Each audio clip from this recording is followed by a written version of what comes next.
Across the Park podcast is proud to be sponsored by Globe Gas and Heating. For the best kitchen and bathroom renovations, boiler servicing and repair, and central and underfloor heating in the Northwest, head over to globecentralheating.com and quote Across the Park for a free quote.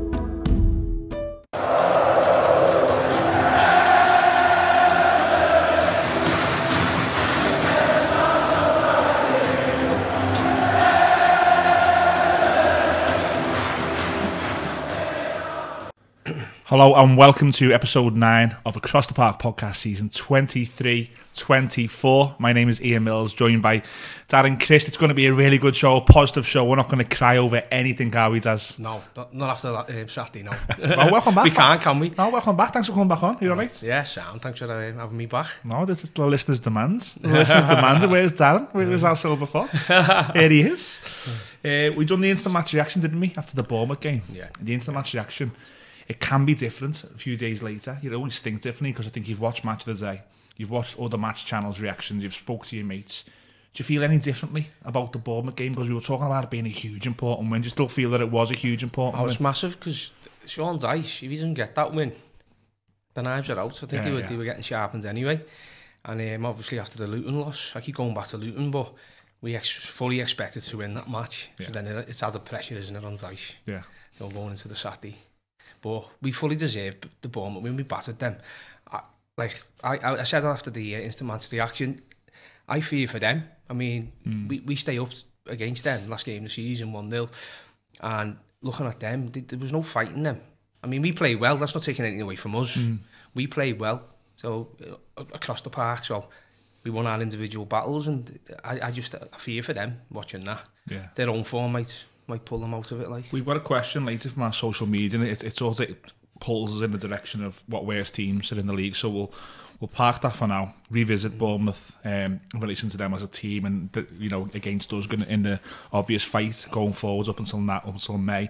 We didn't speak enough, in my opinion, about James Garner. Now I give Garner the man of the match, and you said he was really good, but it wasn't until I sort of went home. And I seen the main media channels it was showing snippets of what he was doing. Yeah. Didn't realise how much of the ball he had, and for me important. He was brave with the ball, wasn't he? Yeah, he's coming and getting the ball, passing and moving and looking forward. So he's driving the midfield forwards, isn't he? I mean, he got his goal against Villa, driving forward. Yeah. I mean, the player slipped, but he was in his face, wasn't he? And he's picked up the pieces, and we haven't had that. We haven't had someone driving forward. I do also. I think he's a player who's got a footballing brain as well. It's like pass and move, move into space, pass and move, and always, as you say, he's always brave and he wants the ball. Do you know what, it was a funny one for me is even though when the Bournemouth players slipped and he had a player either side of him and he was going on the goal, if you notice, he was looking, is there a better option here? Yeah. It wasn't. It reminded me a little bit of when Decore broke on the first game of the season.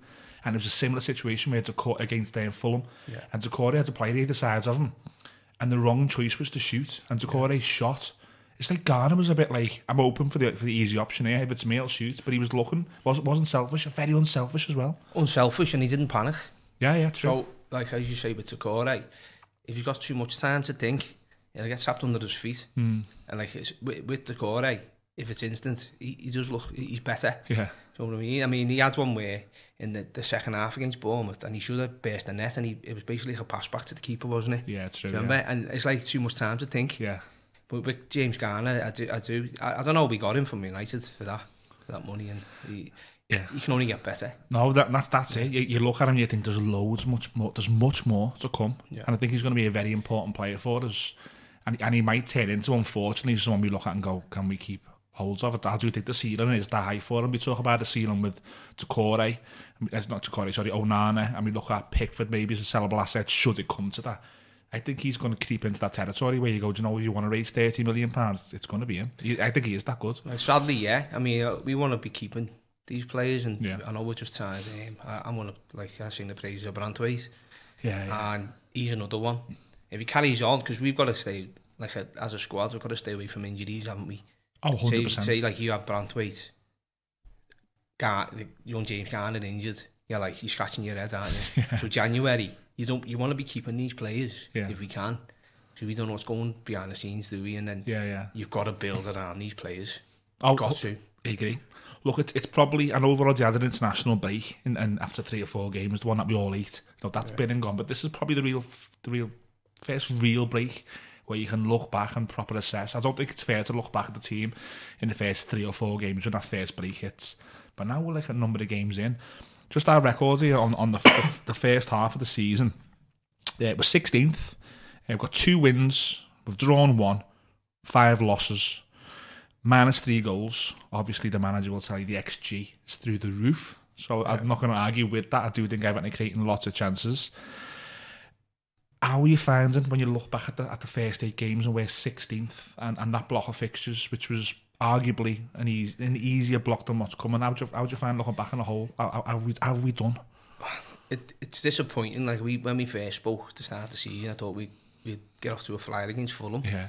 And we haven't, and then we were absolutely awful against Villa, as we know. But like afterwards, there was we had chances against Fulham and Wolves at home, and we should. I thought Wolves were the worst team to come to Goodison, apart from Bournemouth. Yeah. And how we never beat them. Their goalkeeper got man of the match in some like media reports, and I'm like, I can't believe, like, it's fine margins with us this season, but we play well against Brentford. Comfortable win, but we won well, and Villa, and then but Dice changes the team, so I was a bit stubborn there, and then I think he got the message, didn't he? And then he puts Garner back in the midfield, but it is a disappointment, but you see the improvements, we are improving, put these chances away. I mean, but then at times it seems like it was easier to play away from Goodison as well. It does, beating Brentford away and then Villa away. Yeah. Come home to Luton and lose, where the expectation was massive, wasn't it? That Luton game, we all went into it, didn't we? Well, not all, but I think most people I know went into that Luton game feeling good, feeling like I'll take the little one here, or I'll go for an early pint, or I'll tell them this, I'll be out after this because Everton are going to win. Yeah. And that's a rarity. I think the fans were into that. And I do think that really hurt Evertonians. I think that's the one. I think Wolves and Fulham hurt. But I think as you sit down in a week and you look and you go, okay, Everton did dominate those games, and on another day where those keeper weren't man of the matches, then you would have won, but the Luton one was the one. It's still in my brain, even after an Everton win. Like we had chances, but not really clearly on target. I think McNeil had a volley, which was it was brilliant technique. Unlucky, but then you're like, they played to the strengths, Luton, and I thought we got bullied on the set pieces, which is, for me, is a rarity. Yeah. The same field, is that the one that sticks out and is a little bit it's done me head in. It's done me head in because, like, you get a win against Luton, beat Bournemouth. Obviously, there was added pressure then to beat Bournemouth, but and then you go into the international break flying, and you go, we've got them over the roads next, and Anfield, but it gives you a bit of a bounce, doesn't it? You're well, it's expectation again. You get your expectation back, aren't you? Yeah, and look, we've got another question about this, so I don't want to harp on about it too much because we'll revisit this later in the episode. But I'm a little bit like you. I look at it as a whole. If I sit back now in the international break and I look at it, it's there's a couple of things there that I really hope don't catch up with us. But we're out the zone, and I think we're 2 games away from being a quarter way through the season. Yeah. So if you're out the zone, I mean, I think we'll be okay this season. I do think we'll be down there. Well, you're getting beat by them teams around you, which is a worry, isn't it? That and then you've got the bigger 6 to come. And obviously we got beat by Arsenal, which was, I thought we were poor against Arsenal. But the rest are all to come now, aren't they? And the rest are all to come. So, I mean, you've got to start beating them teams around you. Yeah. I mean, but let's bring Liverpool on anyway next. Look, we said, one of my mates said this to me. He loved me shouting him out on this, but he said last week in a WhatsApp group, if results went the way they're meant to go, everyone would win the coupons every weekend. There are games where Everton will probably take a bonus point or a bonus 3 points, and I think because of what we've done in the first almost quarter, I think we're now going to have to rely on the fact that we can go and get another bonus points at the Etihad like last season, or we can take points off Man United, or we can take points off Tottenham. I think the first, again, albeit nearly quarter of the season, has been disappointing, and I do think it gives us a little bit of an uphill battle as we're coming into it. That's what I stand on. I just think we've left ourselves with a little bit of more work to do than we would have liked. Oh, definitely, but then we're getting like the likes of Calvert-Lewin back fit. Yeah. They've actually gone out and signed another striker to back him up better. Yeah. Got Harrison on loan. And then McNeil, I think McNeil's playing well. I think they are playing well. Harrison done well on Saturday. He did, yeah, absolutely. He done well at Villa and Garner again. I do think there's improvements in right across the team, and obviously bringing young Jared Brandwaite in, we look a different like animal that way at the back. Yeah. For me, I mean, I don't mean to be no disrespect to Michael Keane, but he's never going to get in the side. When Jared Brandwaite's there, I do, and you have kittens when he is in the side. You do, and I do. I don't mean to be negative there at all, but no, and you don't want to be seemingly like he's an Everton player. So at the end of the day, we've got to back even the players who we don't really feel safe with or we don't whatever reason like. Keane falls under that back of a lot of fans, and I think it's important that we don't get injuries or suspensions, because I think when Keane does come in, I think we are a weaker outfit. So you're right in what you're saying. We can't go into the next half of the season or the next second quarter of the season with a weaker defence, because we've already conceded. So it's important to keep them away from the pitch. Again, Everton love these mad timings of releasing things. It always seems to be like they can't just do it on a Monday at 5 o'clock. It's always on a match day or something. 777 blasted through our official channels. Nice big statements to Evertonians. All the charming stuff that we love. They were quoting Alan Ball. They were calling us the People's Club. They were saying that the opportunity to own Everton is the most profound thing they'll ever have. There's stuff that we're suckers for, they said. But if you look at the context of it, I've got a few little bits here. They described themselves as having success acquiring businesses in poor conditions and transforming them. They then sort of end the statement by saying to us, there's no magic wands, there's no quick fixes. It's going to be a long and hard road, but they are here to implement a sustainable business model and success on the pitch. They end with saying that the confidence of the takeover being approved, and they promise fans that they will instill a culture that demands and inspires effort and accountability, starting with themselves. So it's the usual PR drill. It's the usual. Any owner, Mike Astley would have said this. Bill Kenwright, they've got to, haven't he? Bill Kenwright, retaking us over, would say this. Yeah. But did you take anything in particular from that statement? Well, there's alarm bells anyway where we've had to go in for them anyway. Yeah. So you don't know what's going on behind the scenes, do we? None of us know, do we really? And then, I mean, you've got to give them a chance as well with anything. It's like any manager we've come across, isn't it? And obviously since David Moyes, and we had we were stable, you could say. Yeah. And now it's just been madness, hasn't it? So I know for a fact that they've had comms people out 777 and have spoke to certain Evertonians, if you will, on certain media outlets, and have gauged the opinion. And I think this is on the back of what they've heard. They've maybe heard that some Evertonians are a little bit concerned with the rumours and your history. There's loads of rumours, isn't there? There's loads of rumours. I mean, there was one that they were... it was cartel money. Oh, yeah. Funded by cartel money. Yeah. And I was like, really?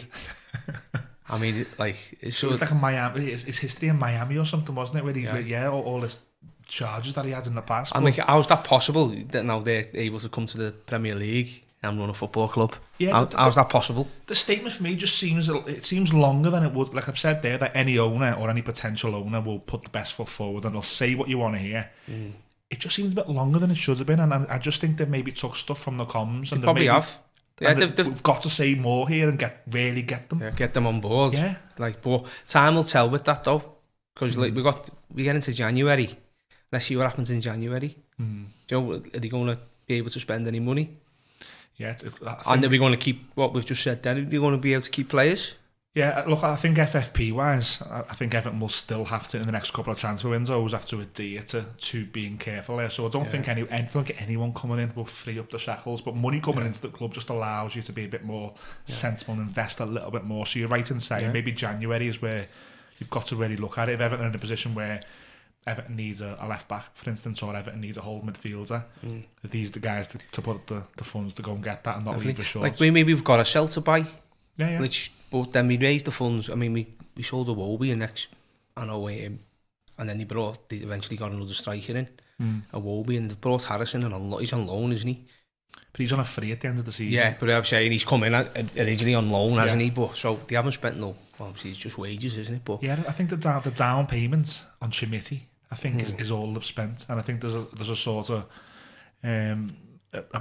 an obligation to pay some more money next season on Beto, and there's an obligation to pay more money on Chimiti. So the spend this summer has been, very, very minor. And then you look at the money that came in, and look, you can't say on one hand that we're only paying down payments. We're probably only getting down payments on some other players, but the players that we've sold, you got money for Sims. Yeah, you got money for Iwobi.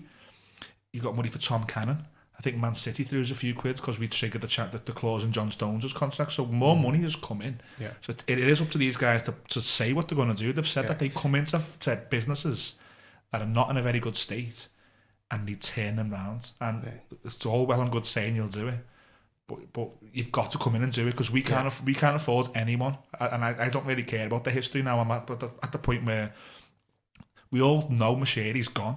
He hasn't even got a UK bank account anymore. No. He's not there. He's not putting the money in. So the scenario for me is, if you don't get these guys, we're in huge trouble. Yeah, well, you look at Ken Wright. He's got to have something to do with it with Mashiri. So then, any trust we have got left in Ken Wright, you think he's got the best interest of the club, and but with the signing of last season, where they weren't turning up for matches, and I will bang on about it, I think that was just creative, because I thought they thought we were down last season. I do. Yeah, that's my personal opinion. And he stopped coming. And that was media spin with the Baxendale incident and stuff. Yeah, well, I think anyone, honestly, you can be the most staunch supporter of the previous models. I think you look at that Baxendale thing and you go, I think that was I don't know, I find that so hard to believe, and I hate saying that. Well, the fans are thrown under the bus, aren't they? Yeah, and then you're like, so if you've got any faith left in Ken Wright, do you think he's got the best interest of the club, which he says he has? Let's see what this 7-7. Well, apparently Bill Kenwright offered his resignation, didn't he, in the summer, and it was Mashiri who apparently said to him, "Can you just stay on in this interim role?" And maybe it is a bit of that. Maybe Mashiri, for whatever reason, does trust Kenwright to sell the club for him, because he's always said the Bill's, does the negotiations on player trading and managers. Maybe he's thinking Bill's the man to go and sell the club, but from what I understand, Bill's not really involved at the minute. I don't think he's too well, so I don't think he's involved at the minute. But these guys coming in, it's the saying the things, and I think there's a bit of Lampard about this, with they're overly reaching now. They're being a bit too nice. It's a bit like, you go in, you're now late to your bed, and you bought some cheesy chips. I think these are giving us the cheesy chips at the minute. We don't need them, but we'll take them. You get me bin bagged, right on that? me and you both. Look, there's not a lot to talk about. Obviously, there's no game to preview. So we've already talked about the Bournemouth game, and we've spoke about 7-7-7. So we asked for some social questions as always, and we get some funny ones and some we just can't read, but they are funny. We love them. I got asked what screw goes in a hole before. I should have given that to you. I haven't got a clue. I would have messed that one up. Well, we've got a few for you, Daz. We'll only have a short show this week, but we've got a few. Talk Toffee, he's asked us, is the new stadium going to be linked to the club permanently, or can 777 sell it off as a separate asset? This question threw me so much. I can't see that happening. Well, I got some clarity. I actually went and said, can I have some clarity on this? I don't want to say the wrong thing and become a meme. Yeah. Clarity I got from someone who knows what they're talking about is, no, it's a separate limited company. Yeah. Everton Stadium Development Limited is a separate company, and it will remain so. The stadium is protected from everything. That's what I'd expect, and you'd want that anyway, wouldn't you? You'd fully expect that, wouldn't you? Yeah, so we got that one, and it did throw me. Thanks for that. I'm not the knowledgeable one on this podcast, and Daz certainly isn't either, so you're the worst combo here for that one. Give this one to you, Daz. EFC Picks on Instagram. What did you make of Dyche's comments this week, saying the Everton fans he speaks to, they see the signs and the good performances, and he's not talking about internet warriors? I've said, did it offend you as an internet fan channel? It didn't offend me at all. It didn't offend me. I don't think he should have said it, but it didn't offend me. What do you think of that? I wouldn't take any offence to that, but I do see the signs. I bang on against Brentford, Villa. We had chances against Luton. We should have beat Luton, for me, but we never. And then we fully dispatched the Bournemouth. So I do see the signs. And no, like people would have, if he doesn't get that result though, it's a results game, isn't it? Results business. He doesn't get that on Saturday, and we say we got beat. I think even a draw, they would have been out for him. But I'd like to think that comment there where he says internet warriors. Yeah. I'd like to think that that's maybe something that he looks back now and goes, shouldn't have really. Maybe it's a very quick quip. Yeah. And it's become like, I was researching it today because I wanted to see if any media sites had ran with it. And a few media sites had ran with it, like Dice just said this. And I think you can be an internet warrior by having a phone. Your phone's got the internet. You're talking to someone on the internet, on WhatsApp. Does that make you an internet warrior? I just think maybe he shouldn't have gone there. I'm surprised he's on social media anyway. That's what I mean. I don't know. Being honest, maybe Everton's media team feed things. I don't know. You'd imagine that stuff's fed back to him. Yeah. And you imagine he's got family and his mates and stuff who will say, "I've seen this. Is it true?" Yeah. And he hears things whether he wants to or not. But I don't know. Look, the question was, did it offend us as a channel? It didn't offend us. We put our face out and we put our opinions out on the internet, and we're there to be shot at. That's what we do it for. And if anyone, including the manager, doesn't agree, then you can't be easily offended at that, can you? No, of course not. Absolutely not. Liso Blue, where would you strengthen in January? Do you know, before coming in today, I was actually thinking about this, and if we had, I do just like expanding your team. I mean, I look at the centre-half situation. I mean, Young's playing a lot of games. He's getting more time, what I thought. Yeah. But I would have liked to see Patterson get more game time. But I would, because Godfrey isn't getting any game time centre-half, but I know he's still got that as backup, but whether he plays him or not, if you get one of them injured, Tarkowski or Brandwaite, who'd you put back in? So that's my worry. And then I do think he'll side with Keane. He would? I think he would, yeah. And then, like, if Garner gets injured, so I do think centre-half, centre-mid, and even a striker. If you got anything, you need to go down the spine of your team again. So you're talking about maybe strengthening Zepp, the poster for the 11? Yeah, definitely. You need another centre-half, another midfielder, centre-mid. I wouldn't be worried about the wings, and another centre-forwards. Definitely. Fair. Spirit of the Sirens, he says that's Youssef Chimiti. Why are we not playing him in our under-21s? If he spends this season solely playing just a handful of minutes, which I do get due to his age, but surely he's not going to improve without playing or scoring, which he could do in the 21s. Yeah, I totally agree with that. But when he played in the cup against Doncaster, wasn't he? Yeah, he didn't look. Yeah, the ball just kept bouncing off him. So is the 21s a good ground for him to go and play in? It should be, yeah. 3 or 4 months in there. Yeah, should be playing. But if they've gone out and spent, was it 12 million? Yeah, I think it's rising to more than that. But I mean, it's still a lot of money, and I know it's this day and age, but he's got to be, as you say, he's got to be playing in the 21s with that comment. But I don't know, the jury's out with him, but we haven't seen enough of him, have we?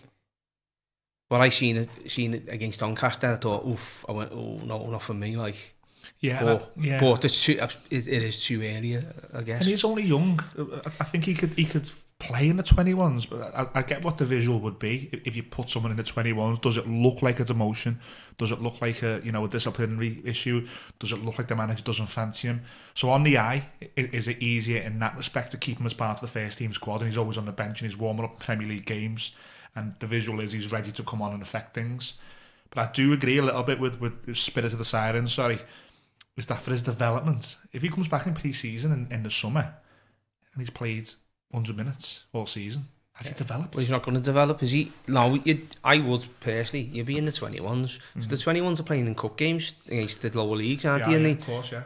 In the EFL, isn't it? Yeah, that's right. So why isn't he playing in them? They can't get by a win at the minute, can they? Yeah. So get him in there, and because what I see, honestly, I know it's only early days, but like you got Lewis Dobbin. Another one who probably could play more. Yeah, and I know he's not going to put him down the middle. He'll put him on the wide only, but he's another one who you'd say. That's why I'm saying we need to strengthen again. I mean, I go in the Championship for a striker, mate. If you could get one, I would. I'd have a look. Just for cover. No, I get it. If you get any injuries, because you look at Patterson, I know he's got Young, and then obviously I don't know, Coleman's out for. He said it in the Irish media. He'll be closer after this break. So you'd imagine. So the next break after this is I think it's. I don't even know if we've got another break now between now and then. Hypothetically, we might have one in November. I don't know. I think between now and the next break, he's ready. You're probably looking in January, though, aren't you, for him? For him to after really Christmas, be back. And then January. Yeah. So it's just, I genuinely think we've got to strengthen them departments. Yeah. All right. Carlos has said, so we've done a show at Goodison. So he said, love the show that Millsy did with Mel Harvey at Goodison. Will there be any more shows at Goodison before we leave? And will Judgy be doing a Goodison show as well? I don't know, to be honest. I don't know. We were very, very fortunate that we were allowed into Goodison to record. We have got a good relationship with people at that part of the club who were good lads and good girls to us. So yeah, we'll ask the question. I think at my show with Mel Harvey, where we talked about our Goodison moments, I think it would be nice for Judgy to do one. I think it'd be nice for Judgy to maybe do one with his dad. So yeah, we'll try and get back into Goodison before we leave, and Judgy will do a show. Dublinite, he says, I imagine that you're going to have a nice positive show after this win, and I don't want to be a doom merchant, but I've still got concerns. He said that was a pretty easy run of fixtures, and 2 wins from them worries me. Don't forget, lads, we've got the impending punishment due to our FFF breach. I do think we've already seen, thankfully, that there are 3 worse teams than us, but I'm just still worried more than I am positive. I understand that, because obviously we've been beat. How many losses at Goodison? We've lost 5 games in the whole this season. Yeah. So 2 wins out of 8. Yeah, and then that's why I'm saying there, it just seems, because obviously them losses, it seems easy to play away from home, and then we didn't expect to go away and beat Brentford, did we? No. So, and that's a massive positive, and then we beat Villa in the League Cup away, and we played well again. So, but you understand, there's still a worry. I mean, the next game after the international breaks, obviously against Liverpool, we don't want to go into that and get hammered. Yeah, I mean, but we should go into that positive and go. We closed the ball down well on Saturday. We need to go there and don't be showing them too much respect. Yeah. I'd rather just go there and have a go, close them down and press them, try and get their fans on their back. I think the way they play, though, I think they trap you into doing that. Well, I see Brighton's done the same, and Alisson making mistakes. I know, but it was so back and forth, that Brighton game with them, that I thought if that was us playing that way, like we concede every time they came at us. Yeah, I mean, Brighton look like they're going to score loads and concede loads. Remember, like Newcastle in the 90s? Yeah. So, like years ago, but they've got like Matoma and all that. They have got good players in Ferguson, but I just thought Brighton have got these here the first 10 minutes, but then they pressured them. But everyone's done that to them this season, and they just win 3-1. Yeah. Everyone's done that made them look weak, and you're sitting there going, is the start of your weekend's alright, this is going to be great, and then you win 3-1. I don't want to even talk about it, we've got loads next week on it. The last question we've got, this is a bit funny one, because we've just been speaking about this, lads, before we came on air. So Dylan is asking, first question, will still Ryan come back on the show? Open invite, still Ryan. I think he's doing more things officially with the club, which is great for him, because when he was on our podcast, he did say that he wanted to do more Everton related content. Really happy for him. Really boss kid who came on our show last year, and I know he's really popular. If he wants to come back on, he's got an open invite. Second question, Daz, sorry, I'll leave you with this one. I'll answer it first, and I'll leave you to answer it. What's the best day you've had at Goodison? My best day at Goodison was probably, I've said the story before on the podcast, when I was a kid and I was with my dad in the middle of the Gladys Street Ends, Joe Royle's first game, Big Duncan scores at the Street Ends, and I was 9 at the time. Yeah, no, against Liverpool. Was it? Joe Royle's first game on a Monday night. Sorry, and everything just changed for me there, because we were bottom of the league, and as that age of Everton, you're a little bit like, I gotta go, and this is rubbish, getting school's unbearable. And that was the one for me where I was like, Everton have got something here, like Goodison was like electric, and it was that'd always be my favourite moment. What's your best day that you've had at Goodison? That's a good question, that. Have you got maybe a couple, or maybe not you? Yeah, I was at I loved the Goslin winner in the cup. That was crazy. And also against United, Duncan Ferguson header, and we champions, that the ground was unbelievable. Oh, the fans, 2005, yeah, it was bouncing. It was like someone had dropped loads of £50 notes, and everyone went. Well, I'm sure, like Ian Ferguson spoke about it, and he said some of the 85 players have told him that it was just like that. And then also, I loved the I know staying up against Wimbledon. I was there in '94. Me and my cousin Lee Cox were on the pitch. We were on the pitch that day. No, I know. I had to get him in, didn't I? But he needs to get the game more. No, me, that was Daz, not me. Don't come for me, lad. Do not come for me. So, but no, 94. I know that it's like, and don't get me wrong, 95 in the cup, but 94 staying up, and then we got Joe Royle in, and it was scandalous the way Joe Royle left. Yeah. We probably would have won a lot more if he stayed as manager. So there's been boss times. That was a nice question, Dylan, so I appreciate that. That's the last one we'll end on. Next week is Derby week. Just before you go, Daz, I know you're not on next week, just before you go. I hate them, do you? The games, I hate them. We need them, don't we? I mean, Reds wanted us to go down so much last season, and I go, what? No Derby, no Merseyside Derby. Yes, please. But you know, I mean, the shoe is on the other foot, like, we'll be the same when we, like, but, no, but you need them. I know we hate them, and then I just think I want this positive mentality where we're going to go in and go, come on, let's have it, like, let's have a go with them at Anfield. Fancy us to maybe go on to cause problems over there? Got to go and press them, don't sit back off them. If you get beat doing that, I say, alright, fair enough.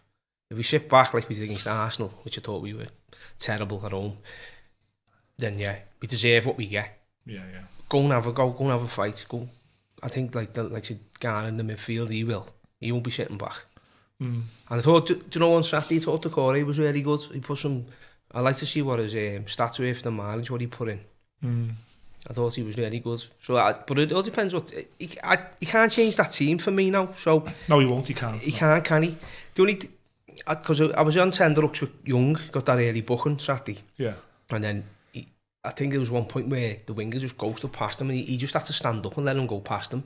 And then he moved into the right midfield and he pushed him up. But I would like to see Patterson more, me personally, but... Yeah, I don't think he'll change it. I don't think he'll change it. I think it's going to be a tough one. We'll talk more about it next week. But for this week, Daz, thanks for coming on, lads. Appreciate it. Thanks, mate. Next week, we'll just talk today about the Merseyside Derby. We have, as always, got lots of content coming for you. Next Monday, in the studio with Judgy, will be Michael Ball, and he's going to be talking about his Derby memories as a player, as a fan, predicting the Derby at Anfield. There's a really good story that I hope Judgy gets out of him. It's about when Nick Barmby left and how Michael Ball reacted to it. And I hope Judgy gets that story out of him. I'll really hope he does. It's a really good story. A Liverpool opposition fan will be coming in, just trying to tie this person down. So we'll do the opposition preview with a big celebrity in the city coming in to talk to us, hopefully. And also me and Judgy are getting down to the Baltic in Punch Tarmies. We're going to have a couple of Guinnesses. We're going to talk to Andy Grant and Tom Musk from the Sports Leggett podcast. Judgy does do the sportscast every week with Andy Grant and Tom, but we're going to sit down, we're going to have a bit of banter and debate, a few pints of Guinness in order to hash it out. So we hope those 3 shows next week will be well received by you. For this week, I'm just really, really happy that we're going into the international break on a win. I think it really would have hurt us if we didn't. So the positive is for me that Everton have got to win. Quarter of the season in, we're out the zone. If we can be out the zone at the end of the season, that'll do me. But Soffies, thanks for watching. Please like, share and subscribe. As always, up the Soffies.